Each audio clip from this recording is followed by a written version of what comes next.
Wara snin nisimgħu dwar il-ħtieġa ta' bidla fil-mod kif hija regolata d-donazzjoni tal-organi f'pajjiżna, issa tfasslu l-proposti li se jwasslu għaliha.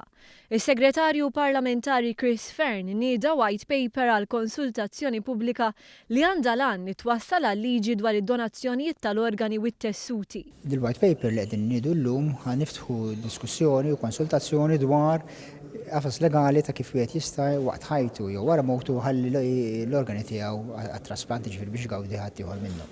Il-white paper semmi 4 possibiltajiet dwar kif tista' ssir id-donazzjoni tal-organi. L-ewwel waħda hija s-soft opt-in, fejn l-organi jingħataw jekk il-mejjed ikun wera x-xewqa li jkun donatur jew jekk jingħata l-kunsens tal-qraba. It-tieni possibilità hija l-hard opt-in li hija simili għas-soft opt-in, iżda l-qraba ma jistgħux imorru kontra l-għażla tad-donatur.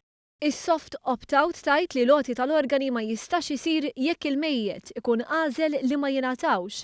Hawn il-qraba jistgħu jbidlu d-deċiżjoni.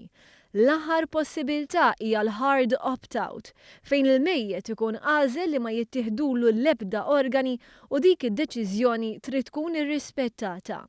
Is-Segretarju Parlamentari Fern qal ukoll id-dokument tal-konsultazzjoni jitkellem dwar donaturi ħajjin fejn id-donazzjoni ma tistax issir għal gwadan finanzjarju. Id-deputat Laburista Etienne Grech għamilha ċara li minkejja li l-iskop tal-leġiżlazzjoni huwa li jiżdied dan l-att erojku, l-isforzi tat-tobba se jibqgħu li jagħmlu dak kollu possibbli biex jisalvaw il-ħajja tal-persuna.